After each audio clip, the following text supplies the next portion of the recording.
Chapter 2 of Foundation Stones to Happiness and Success. Chapter 2 Sound Methods. From the 5 foregoing right principles, when they are truly apprehended and practiced, will issue sound methods. Right principles are manifested in harmonious action, and method is to life what law is to the universe.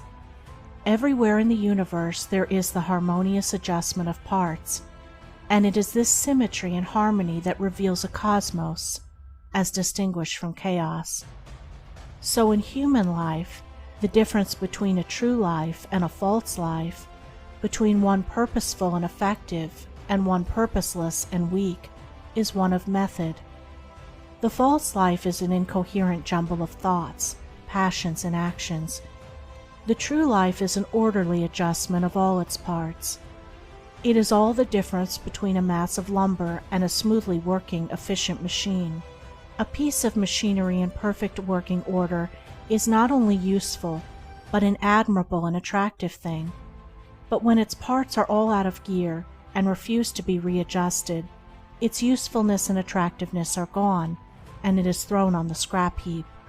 Likewise, a life perfectly adjusted in all its parts, so as to achieve the highest point of efficiency, is not only a powerful life, but an excellent and beautiful thing, whereas a life confused, inconsistent, discordant, is a deplorable exhibition of wasted energy. If a life is to be truly lived, method must enter into and regulate every detail of it, as it enters and regulates every detail of the wondrous universe of which we form a part. One of the most distinguishing differences between a wise man and a foolish man is that the wise man pays careful attention to the smallest things, while the foolish man slurs over them or neglects them altogether. Wisdom consists in maintaining things on their right relations, in keeping all things, the smallest as well as the greatest, in their proper places and times. To violate order is to produce confusion and discord, and unhappiness is but another name for discord. The good businessman knows that system is 3 parts of success, and that disorder means failure. The wise man knows that disciplined, methodical living is 3 parts of happiness, and that looseness means misery. What is a fool but one who thinks carelessly, acts rashly, and lives loosely? What is a wise man but one who thinks carefully, acts calmly, and lives consistently?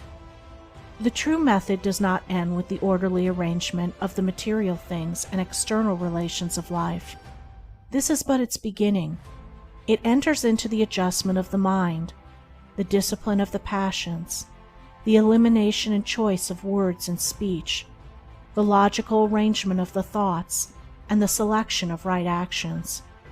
To achieve a life rendered sound, successful, and sweet by the pursuance of sound methods, one must begin, not by neglect of the little everyday things, but by assiduous attention to them.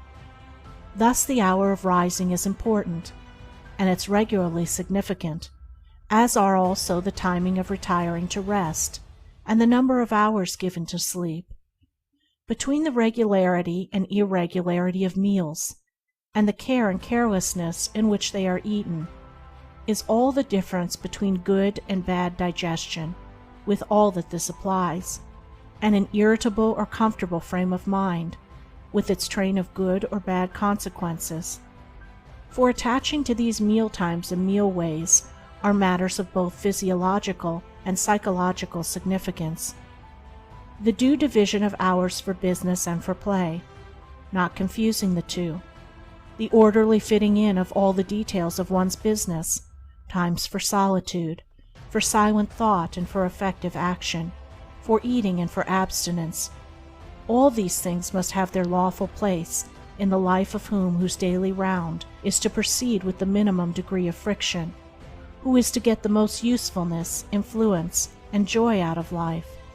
But all this is but the beginning of that comprehensive method which embraces the whole life and being.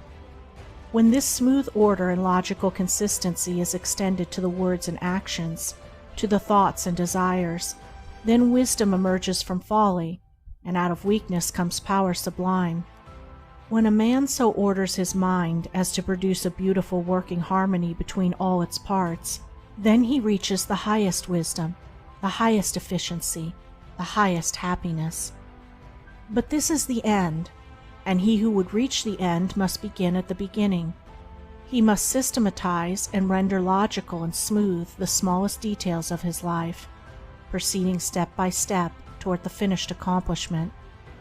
But each step will yield its own particular measure of strength and gladness. To sum it up, method produces that smoothness which goes with strength and efficiency. Discipline is method applied to the mind. It produces that calmness which goes with power and happiness. Method is working by rule. Discipline is living by rule. But working and living are not separate. They are but two aspects of character, of life. Therefore, be orderly in work, be accurate in speech, be logical in thought.